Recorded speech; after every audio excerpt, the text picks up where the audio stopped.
ho an'izay taranjady tondray any dia samy laza ny tsy fankasitrahany fanapahan-kevitry ny tsara avokoa na itony na i Felisy Mpanazatra na ny filohan'ny federasiona ny taranja ady totoandry. Le izy aloha zany tsy normal misy reny, tsy normal fa tsy azoko teo amin'le arbitre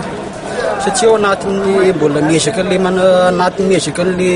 fosy anatin'le combat misy ao anatin'ireny le manezaka an'le point ihany koa. Tampoka nefa reny no nazany le nataon'le arbitre dia hoe tsy azo misy le décision-le arbitre teo fa anatin'ny mbola le mifonsa manezaka an'le point misy ao anatin'ireny combat reny. Zavatra tsy karotsy koa sady tsy mahafalana le fitsarana arbitre central satria isaka mahavoadotony mahavoadona koa ny disisany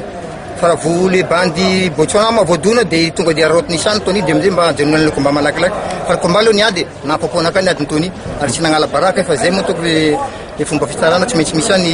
jokely amin'le fitsara dia nafinaritra anao na tonty fa tafakatsy amin'ny quart de finale nefa izy tonga amin'ny 49 kilo naka 52 karaha zany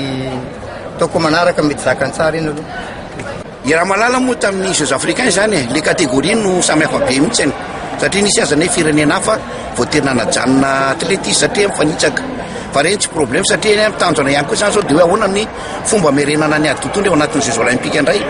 dia miezaka izy reny zany 52 kilo nanao ny tony ireny ny maro koa reny ny moins de 57 kilo zany hoe fa maro testa be zany io ka aminay zany hoe tsy dia hoe atao andevena tsotro be koa reny fa mitanjona zany dia ahoana ny akalifie antsika any amin'ny Jeux olympiques zay zany mitanjona hoe fa tsy hoe misy anona koa reny hoe mampalahelo marina fa le boakely nanao zay nety mihitsy kanefa nataona moa ny amin'ny arbitre zany amin'ny boxe irrecevable ny ataon'ny arbitre zay rehefa zay le izy dia zay satria nanteratany zay eto resy dia resy mikotabo be ra lava tsisy hoe rehefa resy dia resy eto zany fa manaraka indray manarina.